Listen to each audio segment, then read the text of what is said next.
जय जगन्नाथ पिले माने तुमे माने ओडिशा इकोनॉमी सर्वे 2025-26 केते कोठी देखि सारिबणी। एटा को मु गोटे भल संपूर्ण नोट भाव में बनई हैंड रिटेन नोट। आउ तुमे माने ये वीडियोटी को देख एवं बारंबार देखा फल ये वीडियोटी को तुम मान निश्चित मन रही मोर आशा। Gross state domestic product value 9.88 lakh approximately कह गले 10 लाख करोड़ ओडिशार gross state domestic product value अच्छी। तापर आम नेक्स्ट को जीवा real growth rate. Real growth rate केते अच्छी आमर रियल ग्रोथ रेट ओडिशार अच्छे 7.9% कहार जीएसटीपी एटा 9.8% कहार जीएसटीपी ग्रॉस स्टेट डोमेस्टिक प्रोडक्टर 7.9% अच्छी। रियल ग्रोथ रेट आम के बढ़ी 7.9% बढ़ी। तापर इंडिया अच्छे 7.4% total composition of GSV gross state value added. GSV र फुल फॉर्म होची gross state value added. Sectoral composition आमर को सेक्टर रु केते परसेंट रो जीएसटी भी आसुची माने आमर जीएसटी भी 9.88 लाख करोड़ जो आसी को सेक्टर रु केते आसुची। इंडस्ट्री सेक्टर रु आमर 41.3% माने हाईएस्ट कहया गले एटा श्योर आसीबो क्वेश्चन एटा मन रख 40.3% आमर इंडस्ट्री सेक्टर रु आसुची। सर्विस सेक्टर रु आमर 39.1% आसिला बेले एग्रीकल्चर एंड अलाइड रु आमर 9.6% आसुची। तापर आम नेक्स्ट को जीवा पर कैपिटा इनकम। ओडिशा रे पर कैपिटा इनकम एटा इंपोर्टेंट मारा है कहीं निश्चित परीक्षा आसब तो मैंने एटा पढ़ी कि मन रख। ओडिशा रे पर कैपिटा इनकम केते इंडिया रे पर कैपिटा इनकम केते ओडिशा रे अछि 1,86,761 इंडिया रे अछि 2,19,575। एटा बोले मुझे खाली कही दे जाउची तुम हिंदी खाली शुणी दे जीवो ताकू बारंबार हिंदी शुणी जीवो कि मन रखा दरकार नहीं खाली शुण। तापर आम जा ओडिशा पर कैपिटा इनकम इनक्रीज ओवर 2024-25 24-25 अनुसार ये जो 2025-26 रिपोर्ट आइला 24-25 ठारू केते अधिक 9.2%। इंडिया पर capita income increase over 24-25 India रे केंति बढ़िला 6.9% बढ़िला बस एतिकी जिनस मन रख। पर कैपिटा नेक्स्ट को जीवा कंपेयर्ड माने मोदी बहुत जिनस इन बुझेबी भिडियोटी पाखापाखि 1 घंटा 2 घंटा आड़े पड़ो तेणुक जो सर्ट नोट भाव में लिखिदेची तुम मानक रिप्रेजेंटेटिव करदे तुम मैंने देख भल भाव में बुझ एवं बारंबार शुण मु कहूँ शुण हेनु अच्छी परीक्षा मसे अच्छी यही मस जाक खाली शुण सबुदिन अध घंटे ना कहीं शुण। Compared last 10 years CAGR full form compound annual growth rate Odisha रे अच्छी 11.2% थिला बेले इंडिया रे 8.8%। Per capita income of major state 2023-24 अनुसार फास्ट स्टेट आमर तेलंगाना पर कैपिटा इनकम रे हाईएस्ट किए करछि पर कैपिटा इनकम तेलंगाना स्टेट करछि सॉरी इंडिया ओडिशा रे रैंक केते अछि 11 नंबर अछि फास्ट रे के अछि तेलंगाना। ओडिशा केते नंबर अछि पर कैपिटा इनकम रे ओडिशा अछि 11 नंबर रे फास्ट के अछि तेलंगाना बास कला एति कि जिंस। Next labour force participation rate केते अछि मैन्युफैक्चरिंग तो तुम कहली 8.3%। लेबर फोर्स पार्टिसिपेशन केते अछि 2022 और 2024 25-26 रे किछ आसीनी 2022 तुलन में 2024 रे केते ओडिशा रे 22 रे थिला 58.1% 2024 रे हला 64.5%। इंडिया रे हमर छला 56.1% थिला बेले एबे हमर 2024 रे 59.6% हे जाईची। Labour force percentage distribution of workers across sector 2024 agriculture रे ओडिशा रे केते थिले इंडिया रे केते थिले एग्रीकल्चर रे ओडिशा रे एथरक अछंती 49% एग्रीकल्चर रे काम करछन। देखो हमर एठे कहथिले एठे टाटा देखो आमर को सेक्टर रु अधिक जीएसवीए आसुची बा ग्रॉस स्टेट वैल्यू एडेड आसुची इंडस्ट्री सेक्टर अधिक पैसा आम को सेक्टर मिलूँ इंडस्ट्री सेक्टर ऑप्शन नहीं देथियो माइनिंग मारिबनी भूल हो इंडस्ट्री सेक्टर मार को सेक्टर रु आमर अधिक इनकम होची मारिबो इंडस्ट्री। को सेक्टर रे आमर अधिक लोक काम करूछंती मारिबो एग्रीकल्चर। मन रख ए दुटा भीतर डिफरेंस एग्रीकल्चर रे ओडिशा रे अधिक लोक काम करछंती।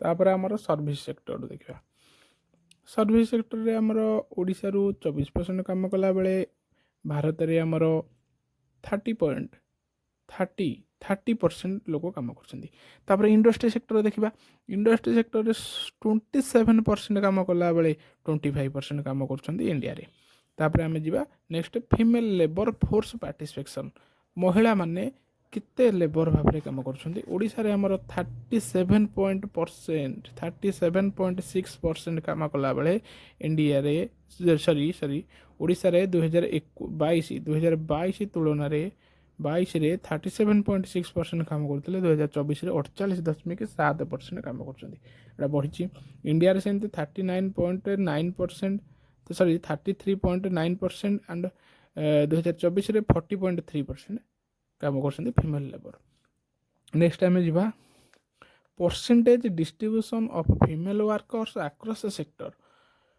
महिला माने को जगार केते परसेंट काम कर ओडिशा रे केते एग्रीकल्चर रे केते इंडस्ट्री केते सर्विस रे केते ओडिशा रो एग्रीकल्चर रे 69% महिला माने काम करछंती इंडस्ट्री रे 17% काम करछंती एंड सर्विस रे बा सेवा क्षेत्र रे 14% काम करछंती आमे तापर इंडिया रो देखिबा इंडिया रे 64% काम करछंती एग्रीकल्चर रे इंडस्ट्री रे 15% सर्विस रे 21% एति कि थिला हमर लेबर फोर्स पार्टिसिपेशन विषय ये सब जिनस नेक्स्ट आम जा इनफ्लेक्शन उपरकू इनफ्लेक्शन विषय कौन कही 2025-26 इनफ्लेक्शन अर्थ कौन माने महंगा महंगा कौन कौन होती केते परसेंट कुआड़े कौन बुद्धि है ता विषय आज आम जाना सीपीआई माने कंज्यूमर प्राइस इंडेक्स कंज्यूमर आम जहाँ ग्रहण करुचे तार प्राइस इंडेक्स कौन होती इनफ्लेक्शन उपर ओडिशा रे 0.1% कौन होती प्रिवियस थिला 6% एथर कमी इनफ्लेक्शन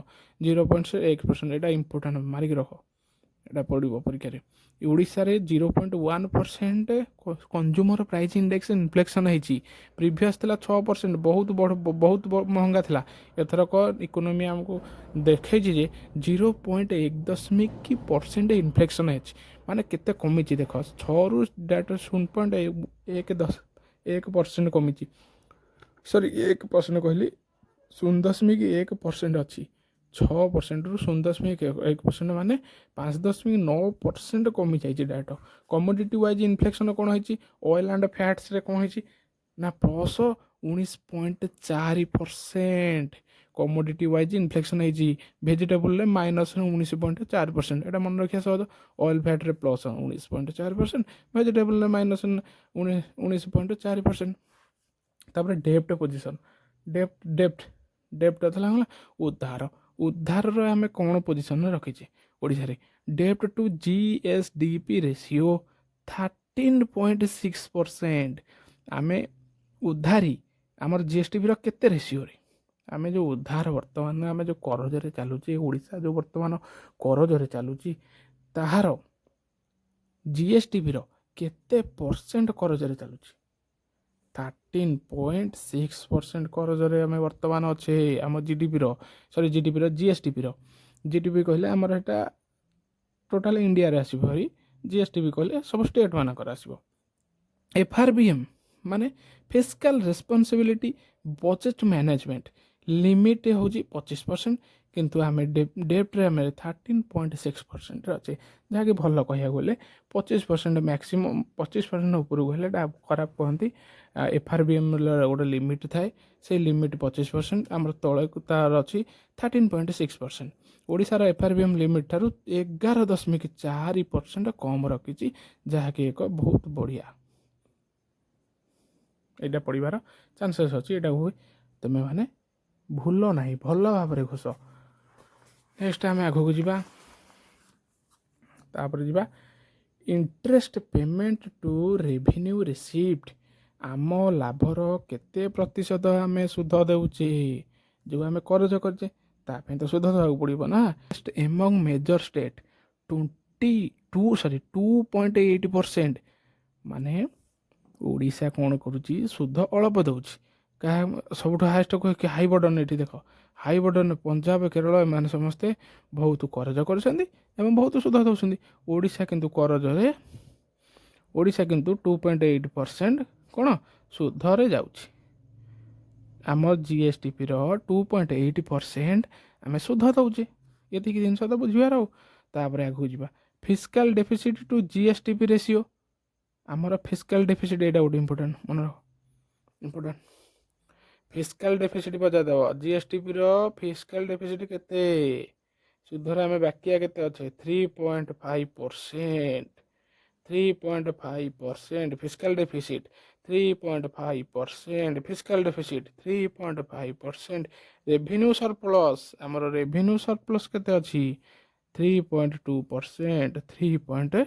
3.2% एटा मन रख एटा मन रख ये दुटा सियोर जोठी ना जोठी तुम देख नेक्स्ट आगे जावा share of various sub sector in agricultural जीएसवीए माने कौन share of various sub sector in agriculture आम एग्रीकल्चर उपरकू जावा एग्रीकल्चर कौन बढ़ी केते बढ़ी कौन कमी कौन ना ता विषय जाना एग्रीकल्चर कौन कौन है कौन ना से जाना ता विषय आमर कौन 2025-26 डाटा अनुसार क्रॉप रे 61.5%।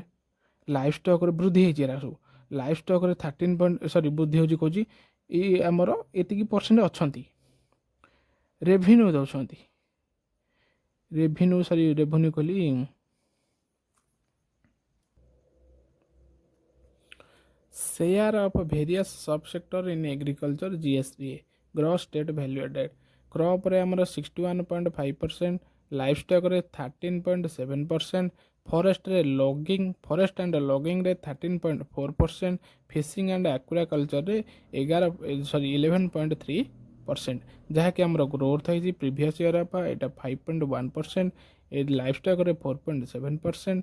फॉरेस्ट एंड लॉगिंग रे 5.1%। फिशिंग एंड एक्वाकल्चर रे 6.8% ग्रो है। Agriculture allied growth at constant price in 2025-26 रे ओडिशा रे 5.3% ग्रोथ होइछि एग्रीकल्चर रे इंडिया रे 3.1% ग्रोथ होइछि प्रीवियस ईयर अनुसार। तापर हम नेक्स्ट को जिबा एरिया अंडर क्रॉप आज percent of gross crop to area paddy रे हमर केते जगह काम करछि 44%। पल्सेस रे 23% पल्सेस एंड हॉर्टिकल्चर रे 15%। मिलेट रे 3% केते एरिया मिलेट नौ 3% एटा गोटे मन रखियो। Irrigation potential credit in kharif season in lakh Hector irrigation माने जलसेचन खरीफ माने आमर धान चाष जो होची से खरीफ ऋतु केते हेक्टर रे इरिगेशन हेतला 51.3 लाख हेक्टर। रबी सीजन में केते इरिगेशन है अछि 22.8 लाख हेक्टर। नेक्स्ट टाइम जो क्रॉपिंग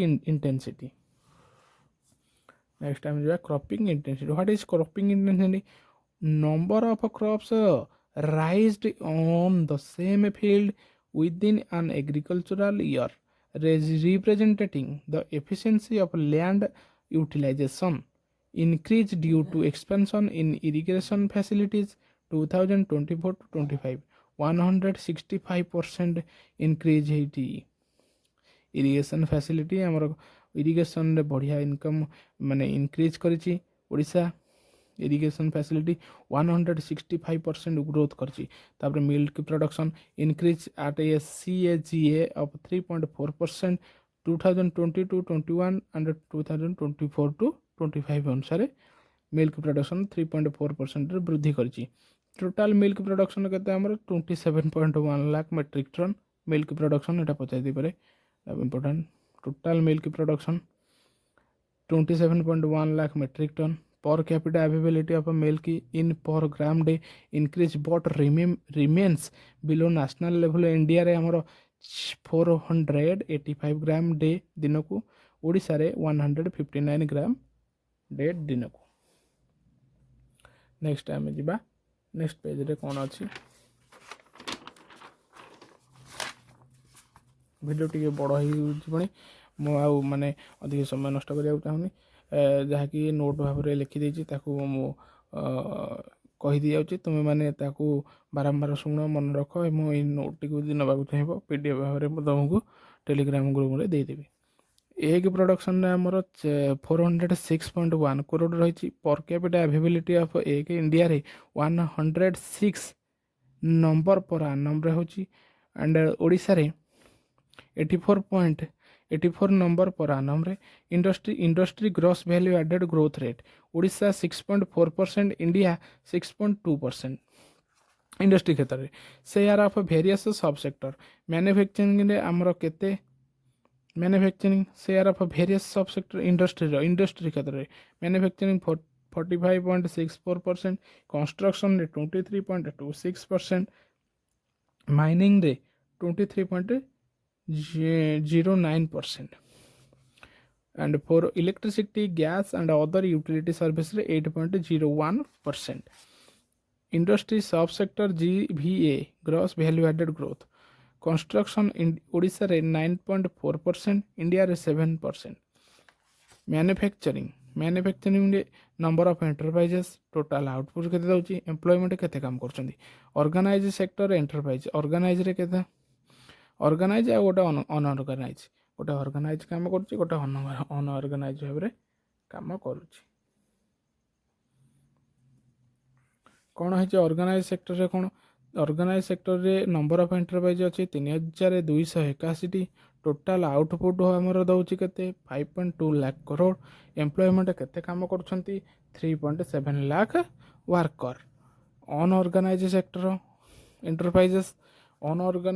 एंटरप्राइजेस रे काम करछंती 8 नंबर ऑफ एंटरप्राइजेस अच्छी हमर 8.5 लाख टोटाल आउटपुट दउची 0.2 lakh crore employment 13.2 lakh workers total उपर यदि कहबा 8.08 लैक्स टोटाल आउटपुट कहबा 5.4 लाख करोड़ एम्प्लॉयमेंट कहबा 16.9 lakh workers Odisha share and rank in mineral production एटा गोटे बढ़िया जिनस इंपोर्टेंट एटी मारा है